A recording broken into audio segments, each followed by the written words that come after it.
As the price of Bitcoin soars, first-time Bitcoin investors in the US have been wondering, do I buy regular Bitcoin now, or do I wait to invest in spot Bitcoin ETFs, assuming they get approved in early January? And for our obligatory disclaimer, this is not financial advice. Right now, if you want to buy in the US, the most common way is through crypto exchanges. You either let the exchange handle your Bitcoin, which has some security risks, or you store it in your own crypto wallet, which has different security risks and is also more technical. A spot ETF is somewhere in between the two, as it would allow investors to gain direct exposure to Bitcoin through trusted investment firms without the hassle of dealing with a crypto wallet. These ETFs make it easy. Everybody's familiar with ETFs. It's the most popular investment vehicle in the country. They are low cost. They're highly liquid. They're completely transparent. You can buy them in an ordinary brokerage account at Schwab or E-Trade or Merrill Lynch or Fidelity. They're simple and easy and convenient.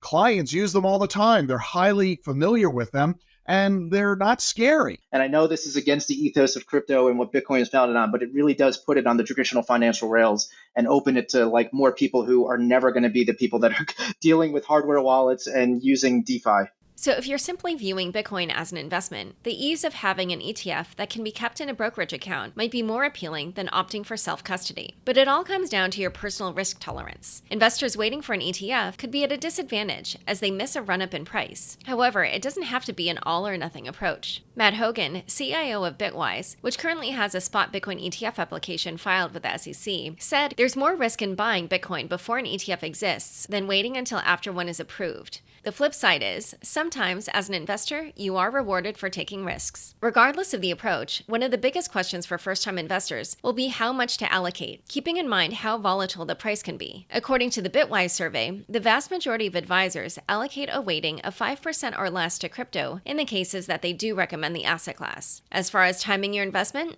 nothing is entirely predictable, and many people use the dollar cost averaging approach, where investors put a set amount of money toward an investment at regular intervals. But I think if investors step back and they think about the next 3 years in Bitcoin, you can keep it relatively simple, which is there's this new source of demand in the ETF wrapper, and there is this decreased supply from the Bitcoin halving.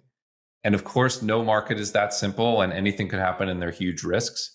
But that is an overarching framework to think about Bitcoin for the next couple of years. So, to answer the question, buy Bitcoin now or wait for the spot ETF? Ultimately, you make that call.